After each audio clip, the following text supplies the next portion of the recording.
Hello and welcome everyone. I'm Type V3 and let me call your attention. A lady stands before you. Salute! This is Figma Kiryuin Satsuki, Honoji Academy's student council president from the anime series Kill la Kill. Like the previously released Ryuko, Figma Satsuki is modeled after her life fiber synchronized state, and it is a striking outfit to say the least. I mean, there's no getting around it. This is a half-naked woman wearing a costume that squarely aims to emphasize her assets. With that out of the way, we can get down to examining the toy. And you can always count on Max Factory's ability to take on animation designs and turn them into accurately represented figures. It looks great. Figma Satsuki pretty much walked right off the anime screen. The flat colors are correct, the sculpting is sharp, and smaller details like the glossy black highlights in the shoulder pads, as well as her barely visible hip bones, are nice additions that I can appreciate. The proportions of her body are very fitting too, with no major deviations. Also, despite looking very similar, don't mistake Satsuki for being a slight reuse of Ryuko parts. In fact, when compared side by side, it's easy to see that Satsuki is a little thicker all around. If I had to call out a complaint, it would be the blue straps that run down her midsection. Never mind the fact that on my copy they've been slightly warped due to packaging, but I think they could have been thinner. My only guess is that Max Factory opted for this decision due to structural integrity. The head sculpt on this figure is, as expected, fantastic. Easily recognizable and can't be mistaken for anyone else. Narrow face, intimidating glare, and eyebrows on fleek. This is definitely Satsuki. Around back, her hair takes on a shape which I found to be a good compromise between static and dynamic. There's two more face options. First is an awesome screaming face that perfectly captures the personality of the character. Second is a left side staring smirk. It's fine, though I would have rather had a downward staring glare. In terms of height, you're looking at a figure that stands in the 5.5 inch range, about the average size for a regular Figma. Unsurprisingly, she scales superbly with Figma Ryuko. Satsuki has the standard Figma setup for articulation, so you have the Figma joint at the neck. Up and down is pretty good, side to side is pretty good. You get some tilting, it's decent. Then on the back of her head, you have two joints here for the hairpiece. These can rotate, they're Figma joints, so they have rotations and hinges to move outwards. I'm going to keep them outwards because I want to show you guys something. In the mid-torso here, she has a Figma joint, and that's the only place on her torso she has a joint. She doesn't have a real waist or anything going on. Now, if you move her side to side, you can tell that these pieces, these rubbery pieces, they do like to flex with it. So don't overextend them or else they might break.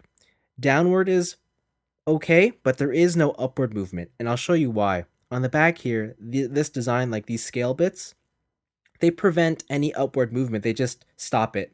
So yes, she doesn't have upward articulation in that sense, but at the same time, it prevents you from overstretching these pieces here. The shoulder pads are kind of interesting because they're connected on their own Figma joint, so they can go outwards and downwards in any way you want. And then there's a separate joint on the inside of the shoulder pad right here, so this piece can have some sort of movement on its own. It's just to add for that little more dynamicism for poses.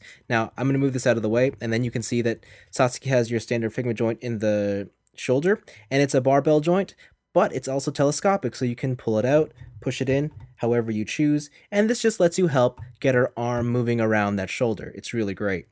There's a bicep swivel, single joint at the elbow, which is very deep, deeper than I thought, and then the Figma style wrist setup for rotation and bends. Satsuki's legs aren't all that impressive. For starters, forward movement is only about that far. You don't really get any back movement, and outward movement is about here. So it's decent stuff. You do have a thigh swivel, and you do have a single joint at the knee. The ankles are the Figma joints, so you got to pivot. You can rotate it ever so slightly, and then of course you have some ankle tilting going on. The one thing I'll mention is these are very small feet, and if you've noticed, Satsuki is very top heavy, so she does tend to fall over pretty easily if you don't get the balance correct. Outside of a waist joint, Satsuki utilizes all the major functions of a Figma 2.0 body. By modern action figure standards, it's great, yet it's not nearly enough to get the toy to replicate some of the wilder movements seen in the anime. Like with all Figmas, Satsuki includes the usual assortment of a Figma bag, Figma stand, and hand rack. The basic hands included are fists, open palms, and generic gripping hands for holding other Figma accessories. The Secret Sword Bakuzan is the first of Satsuki's weapons, and it comes in two forms, sheathed and unsheathed. Both items look great. Also, there's 5 extra hands you can use to interact with the sword. The first pair lets her wield either version of the weapon normally. The second pair are a cupped palm style, which lets you display the sheathed version of the sword upright. Third is a left side only wide gripping hand, which lets Satsuki hold onto just the scabbard. Plenty of options for a cool weapon. Next up is one half of the Scissor Sword in both regular and decapitation mode. You can use any of Satsuki's gripping hands to hold these weapons. Of course, the most important aspect to these swords is that if you have Figma Ryuko, then you can combine both halves to create a complete Scissor Sword. It's done with the aid of a tiny adapter that links the two halves. The only downside here is that you only get one adapter, so you can't have both versions of the swords displayed simultaneously. Finally, Satsuki's last inclusion comes in the form of a large paper cutout of 1-star students. It's simple and effective for small displays. It's also kind of perfect, since there were multiple times throughout Kill la Kill when these cannon fodder characters were given paper-thin aesthetics. Going in, I never expected much from Figma Kiryuin Satsuki. Don't get me wrong, I was always confident of this being a solid toy, but the previous release Ryuko had already set the precedent that these figures were more aimed at fans of Kill la Kill rather than general toy enthusiasts, and Satsuki doesn't do much to sway my opinion. Now, she is in every way superior to Figma Ryuko as an entire package, however, she is also priced at a much higher 6,000 yen, so these things tend to even out. Having said all that, I love Figma Satsuki. As a fan of Kill la Kill and an even bigger fan of the character, this release satisfies on all levels. She looks brilliant, and maybe apart from a tea set, every worthwhile accessory's been included. There are certain flaws, mostly dealing with articulation, yet I would attribute that more with the inherent nature of the Figma toy line rather than this specific release. If you're a fan of Kill la Kill, Satsuki, and you collect toys, then this figure is for you.